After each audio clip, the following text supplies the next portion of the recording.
Hello everyone, we are back at Golf Cart Garage. I am Tim, one of the technicians here with the weekly segment that we do where we answer email questions and answer customers' questions. We are live on Facebook and YouTube at the same time right now, so we may even answer some live questions today, see if we can help some people out, save them some money. The garage is now open, so let's get started. Let's see, question 1. I have a 2001 Club Car DS. I added the rear seat a couple of years ago. My grandchildren gave me a Greenline 4-passenger cover for Christmas last year. I really can't afford to put an 80-inch or 84-inch top on it right now, but thought about extending the top so that the cover would fit better. I think the extended top rear struts are for a whole new top. Is there something I can use to make the top longer under the cover? I believe I understand what you're asking. You're saying that you have a 4-passenger kit on your car, but you don't have the long top. So in other words, when you put your cover on, it's going to be droopy and everything around the 4-passenger kit because the extended top is not making it lay flat, so your cover would be even. It would help with the cover being even would help with rain or debris, getting off of it better. It would drain off of it better. So I believe that's what you're asking, and you're correct about the extended struts. They're just for the long top, so they're not going to help you in this case until you're ready to get the long top. The only thing that I could think of that you could do, you could lay some kind of board on top of your top that extends off of the back. And that way, when you put the cover on, the board will just hold the cover in place. That would be the only thing that I could think of, in your case. All right, let's go to number 2 here.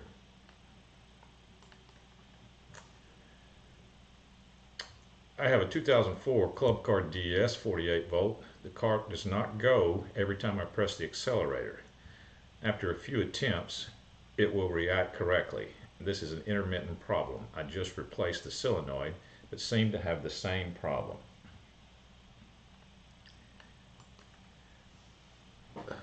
Well, the first thing I'm going to assume that you've checked all the obvious things, because a loose cable connection could cause those symptoms.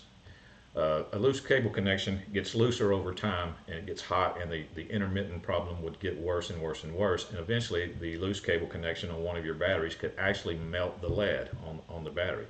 So we need to eliminate that first. Go to your batteries and check all your connections. Make sure you don't have anything obvious. Clean your batteries, clean the top so you can see real good. You might even grab your connections with your hands and wiggle them around, make sure there's nothing loose. But if that is not it, if all of that's clean and tight and everything looks good, it is going to be most likely be your 𝗵𝗿. And I talk about an 𝗵𝗿 a lot in club cars. They have been known to cause some intermittent issues. So it would be most likely that. Let's see, we're going to go to number 3. I have a 2010 EZGO. Batteries are 2019. It will not stop charging when it is charged for as much as 14 hours. I maintained the batteries well. I replaced all the wires, so they are all new this week. I put in the Quickwise charger, and the green light charges and flashes slowly but never shuts off. I bought a new charger, but it does the same thing.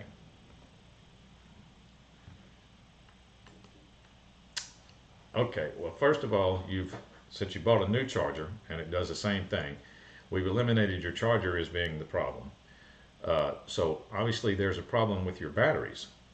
On your particular cart, since it's an EZGO, there's not any type of onboard computer or anything that's regulating how your charger works. So obviously there's a problem with your batteries, so I'm going to need battery readings. In your case, I would want battery readings right off the start just to see where you're sitting at rest. But I would also want battery readings after you plug your charger in. Like toward the, with a voltmeter. I'd want this kind of voltmeter battery readings. Toward the end of the charge cycle, like you said, it's charged as much as 14 hours and didn't shut off. I would want a reading right there when it's been on there for 14 hours. I want to see how much it is at that point, because it should be up around 60 volts right at the end of the charge cycle. So that's what I would want to see. If it's not, then your batteries could be causing an issue and causing your charger not to shut off.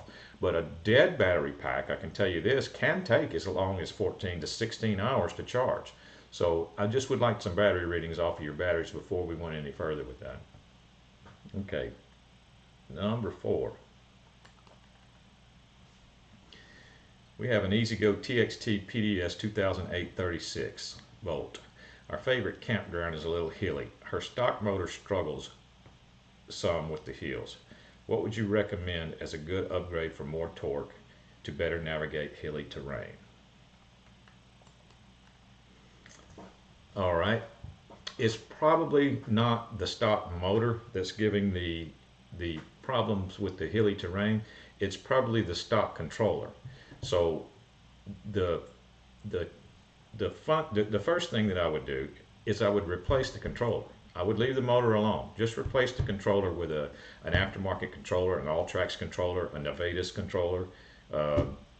There's a couple of different ones for PDS. Just get one that's a little bit bigger than the stock. The stock is about 300 amp. Get one that's at least 300 amp or bigger, and see what that does. If that doesn't help you enough, I guarantee you that's going to help you. But if it doesn't help you enough, then you can change the motor also and put a heavy duty solenoid. And I know that will fix your problem. I have a PDS car myself. It's got a 500 amp controller in it. Never had a single issue with it climbing any hills whatsoever. So that's why I say just change the controller and go from there. All right, number 5. I have a 1989 club car and have replaced the batteries and was running at good speed, then now it goes very slow.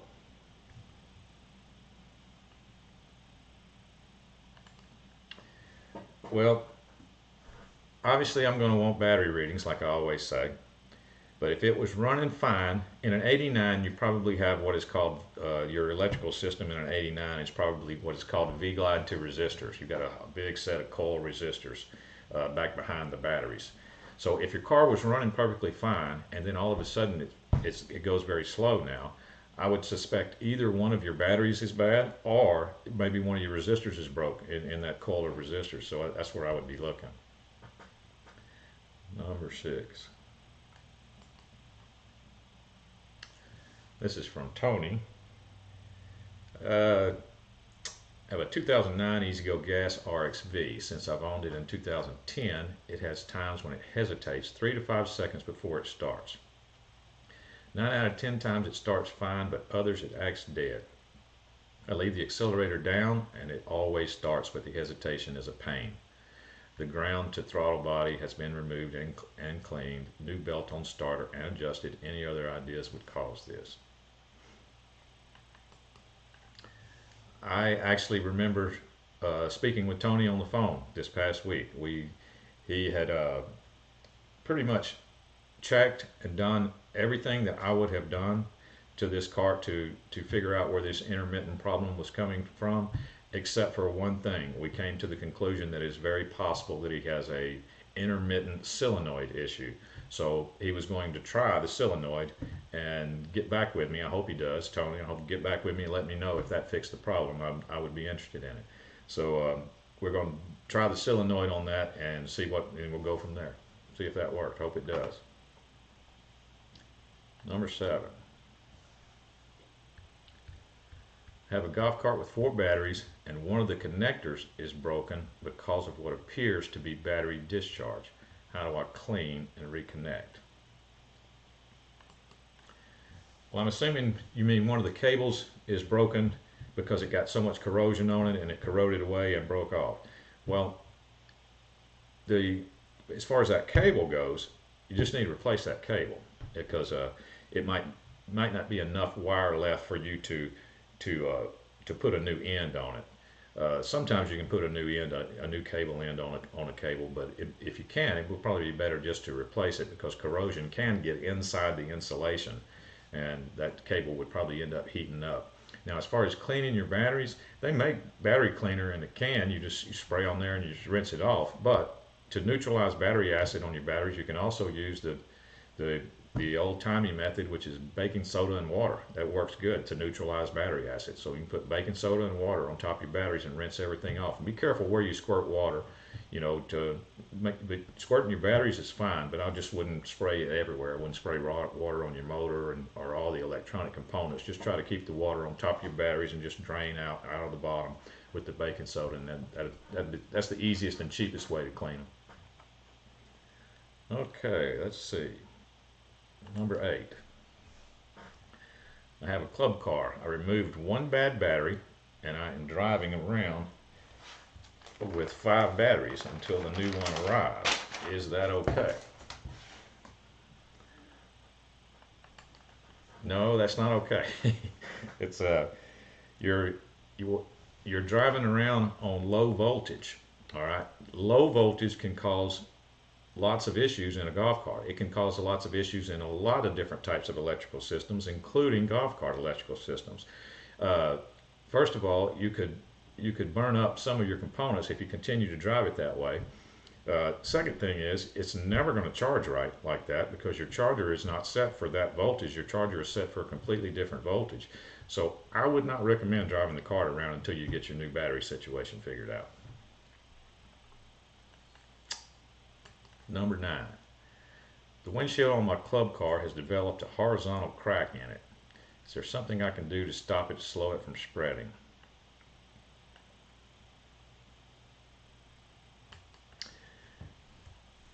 Golf cart windshields are usually made of either acrylic or a plexiglass. I would think that you would have to put like maybe some super glue in the crack, and to see if that would keep it from spreading.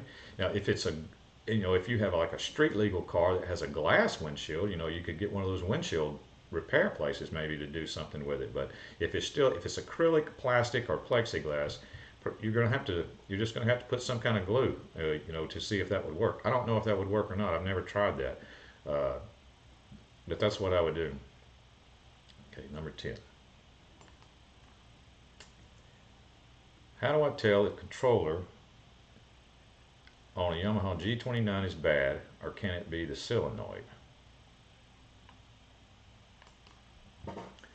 Well, the easiest way to tell if a controller is bad is the advantage that you have when you own a golf cart shop is you usually have another controller sitting there for a Yamaha G29. That's what it was when I owned a golf cart shop. I had spare controllers for almost every golf cart brand laying around the shop, so I could verify it real quick by swapping it out then to see if that was the problem or not. There's not a real good bench test for a controller in the G29. The way that you do it in a golf cart shop is you basically eliminate everything else first, because everything else does have a pretty good test. You can test the motor, see if the motor's fine. You can test the solenoid. You can test the potentiometer. There's everything else in the electrical system. You can pretty much, there's an easier test to determine what they are and whatever you're left with. There's only like 4 or 5 main components in a golf cart system. That's what a lot of people don't understand. They think it's real complicated, but it's really not if you can boil it down and understand the basic concept of the 4 or 5 components that have to work in conjunction with each other, and they're all connected by a bunch of wires. So the way that we would do it would be eliminate everything else. So let's make sure your solenoid works. Let's make sure your potentiometer is fine. Let's make sure your micro switches are good. And then if the only thing left is a controller, then that's probably going to be the culprit. Now that would be the way that it would do it in the shop. Let's see.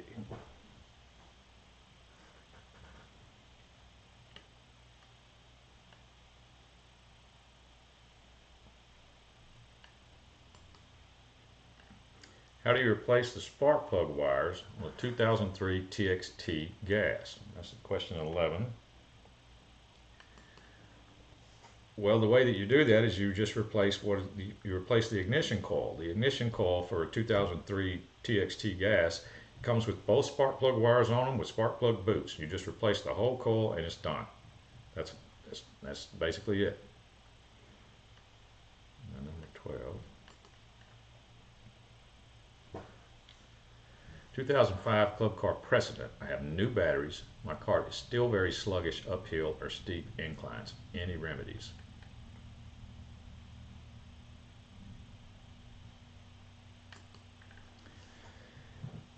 Well, if you have new batteries, then we've eliminated that. I don't have to say I'd have to get battery readings off your batteries because I'm assuming that you have new batteries.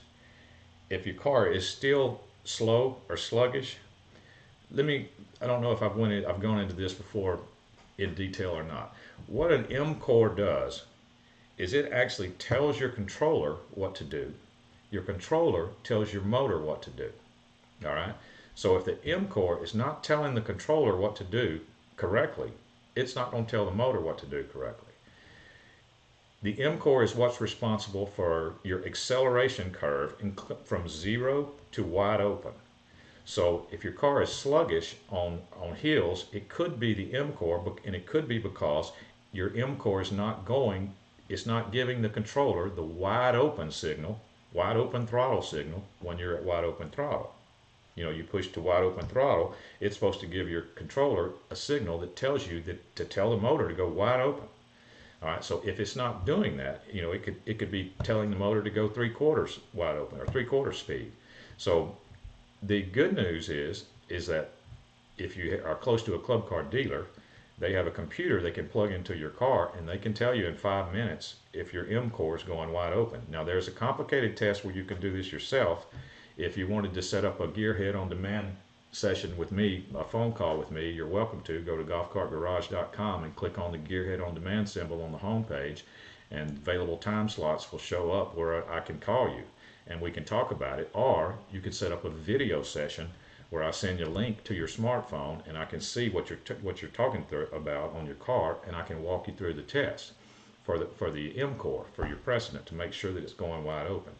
Now, but like I said, the good news is that Club Car could do this in about 5 minutes. They plug in their computer. Your car, a 2005 Precedent, has a diagnostic port. They plug in their computer, and they can push your gas pedal, and they can monitor whether your M core is going wide open or not. And the bad news is that they're going to charge you for that. So, but it'd be easy for you to get that done that way. Number 13. We have a 2005 Yamaha G22 electric, and there was a big burst of energy, and it just took off, so we had to push the brake pedal to stop. We changed the solenoid, but nothing happened. What can we do?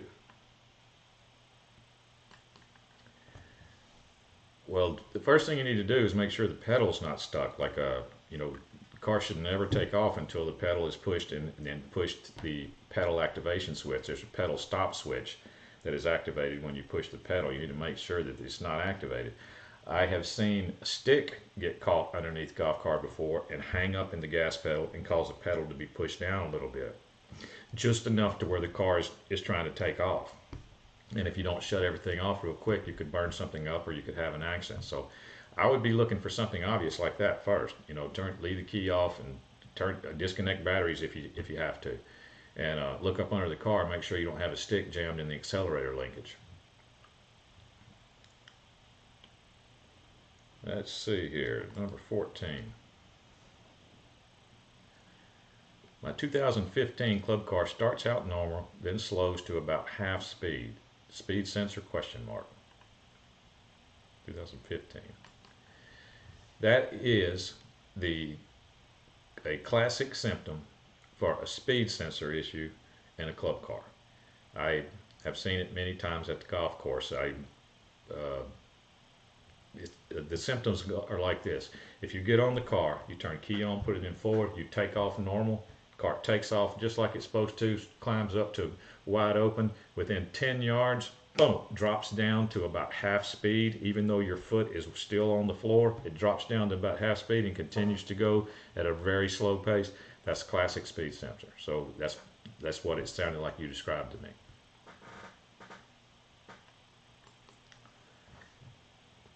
This is number 15. I recently replaced the controller, 48 volt. It lost drive mode. After replacing, drive mode works, but it seems to overcharge. Does the controller also limit the charge rate? I've tried another charger with the same results, overcharging. The controller doesn't have anything to do with the charging circuit. The charging circuit in a golf cart is completely separate from the controller. So it's a completely unrelated issue if your car is overcharging. So we need to figure out why it's doing that, and it's going to be something to do with your batteries. It has nothing to do with your controller. It's going to be something to do with your batteries, because you've already tried another charger. So we're going to have to get battery readings and go from there. Now 16. I'm having issues with thermal cutback according to the diagnostic code. It is a 4-seat cart and has 20-inch tires and a lift kit on it. I was told that I should replace my stock controller. Can you please give me some guidance to the right size controller that I would need to do so, and any other upgrades, wire, solenoid, etc. 36 volt 2007 EZGO model TXT PDS. Well, I've said it before on one of these weekly sessions, I believe. 36 volt EZGO PDS carts do not like taller tires. It's not the lift kit that they don't like. You can put a lift kit on it, but when you start putting taller tires, all you're doing is putting more of a strain on the electrical system and the weak point. All golf carts have a weak point. The weak point in an EZGO PDS 36 volt, and there's a ton of them out there. The only weak point is the controller, but it really only shows up when you start putting taller tires. They're fine in stock configuration, like they're designed to be used. But a 36 volt PDS car was not really designed for lift kit and tall tires. So the fact that you're having thermal cutback is not a surprise at all.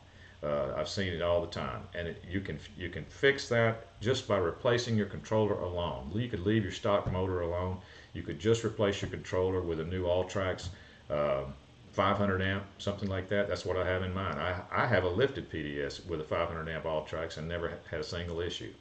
But you could just replace your controller with the new Alltrax controller for a PDS car, or an 𝗵𝗿𝗏 controller for a PDS car.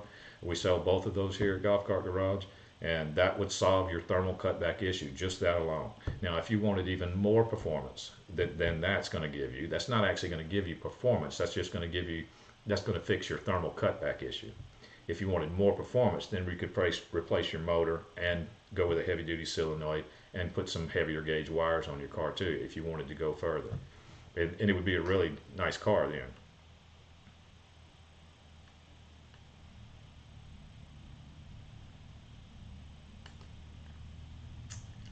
Says this question 17, I replaced my batteries, and after driving, plugged in charger, but batteries will not charge. Charger works fine.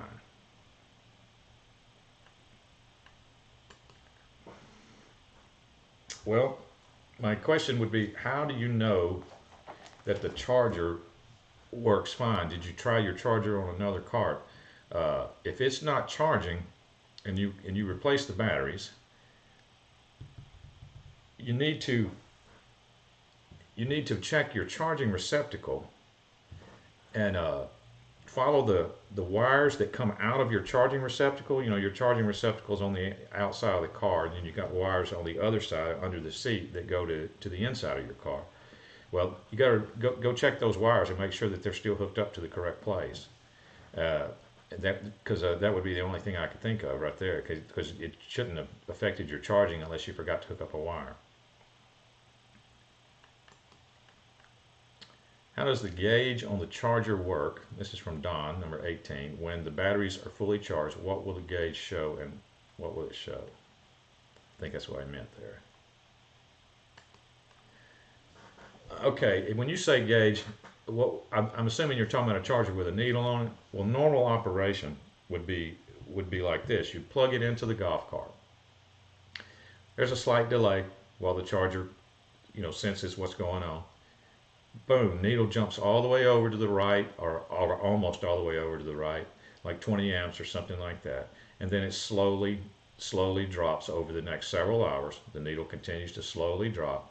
It'll get down to about 4 amps, and it should hang there for a period of time, 1 hour, 2 hours, something like that, and then boom, shut completely off. If it's an automatic charger, it will shut completely off. That would be normal operation.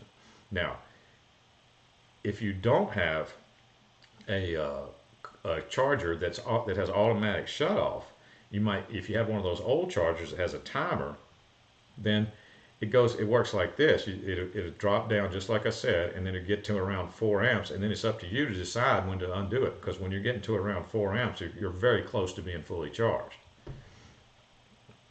Okay, let's see. This is number 19. Golf cart has loss of power going up hills, going up and down inclines. Batteries hold a full charge. Solenoid has been changed.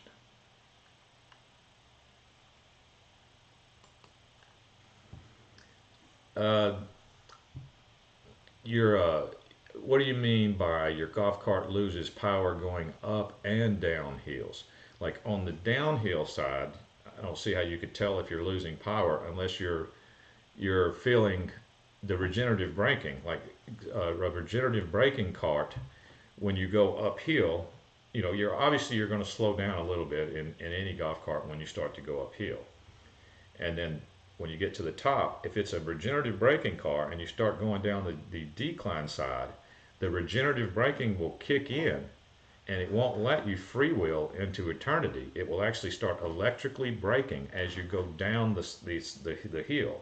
What it's doing there is actually putting a small amount of energy back into your battery pack. So if that sounds like that could be what you're talking about when you're saying it loses power on the downhill side. But losing power on the uphill side, I would need just to check your batteries, make sure that that's not the issue. But I need to know more specifics about what you mean by losing power on the downhill side. Number 20. I'm having steering issues on a recently purchased 2007 Club Car Precedent. At speeds of 10+ miles per hour, it grabs and pulls to the right hard. It has eaten the treads off of the front tire, which is 2 months old. All tires look good with the exception of the front right. It looks to have some positive camber. I have put new tie rod ends on both and no better. Any other suggestions would be greatly appreciated. Okay, well, on a Precedent, there is no camber adjustment. There's not a camber adjustment. So if you have a positive camber on one side and not a positive camber on the other side, you've got something bent. Well, the A-arms on a Precedent are under the front end. They are actually weak. All you have to do is like tap a curb too hard. If you're on a Precedent and you tap a curb, you know, a little bit too aggressively, if you run into a curb, it will bend. They're designed to bend so the steering doesn't break. The same thing with the hubs on an EZGO, the rear hubs on an EZGO. They're designed to brake before the axle brakes. You know, the axle will spin inside the hub first, and you just have to buy a new hub and put it on. You're good to go. Well, the same thing with the front end pieces on a Precedent. Some of them, some front end piece, just the little A-arm section. They're purposely designed a little weak so they'll give if you crashed into something, and it won't break your steering. You know, it's a less expensive fix than breaking your steering. And by the way, front end alignment on your Precedent should be 1/8 inch toe in. I don't know if you know what that means or not, but you got to set your toe in. You know, your toe in would be your tires going like this. Well, you set them even first. You know, you got to have the same distance between the front half of your tires as you have between the rear of your tires, and then you just toe them in just a little bit. That would be 1/8 inch toe in. That would be the correct toe in. But if you have some camber adjustment, you obviously have something bent. So let's see here. Let me go over to Facebook and YouTube, see if we have any questions over there.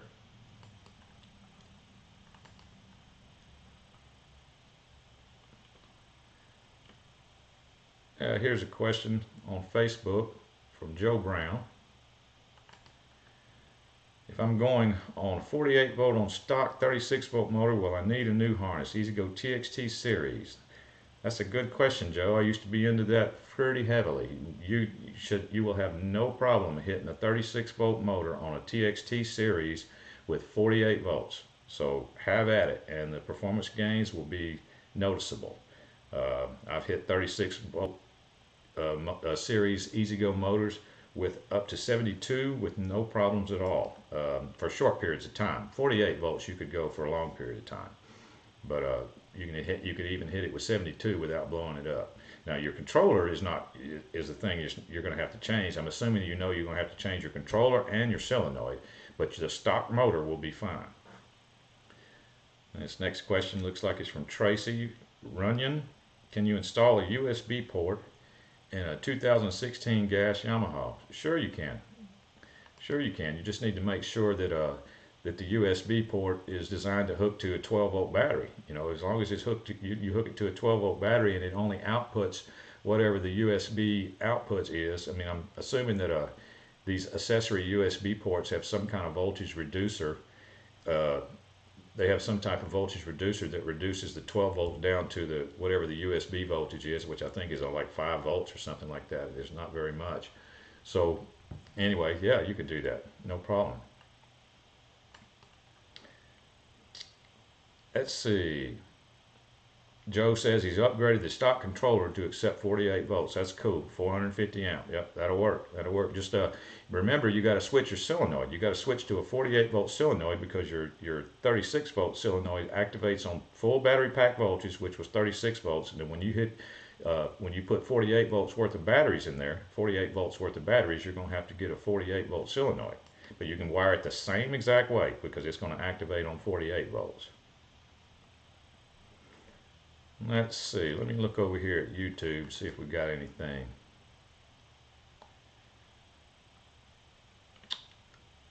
I think we're cool there. We're cool on Facebook. Well, it looks like that's going to be it for this week. Do not forget to go to golfcartgarage.com to enter our sweepstakes to win $3,000 in store credit from our Extreme Golf Cart Makeover sweepstakes. The deadline is November the 20th, so you don't have much time, so don't forget about that. Go there, it's on the home page, golfcartgarage.com. You'll see the info. You'll enter to win the $3,000 in store credit to do your own golf cart makeover. Also, if you're having golf cart troubles and you would like to talk to someone like myself, you can go to the golfcartgarage.com. There's a link, Gearheads on Demand. You can click on the link. You'll see all the available time slots.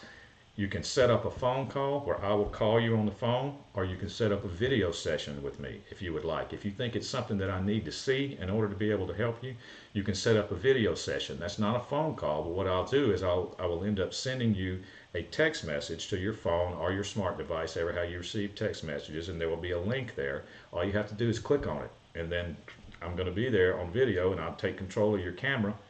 You can turn your phone around, or I can see what you're pointing at if you need to show me something. If we a lot of times it works out better if I can see something. Sometimes it does. Sometimes it's not necessary, but sometimes it is. I can see what you're talking about. So don't forget to do that. And that's going to be it. Well, I'll see everybody next week. I thank everybody for coming. Thank you for all the questions and everything. I'll see you next week. The garage is now closed.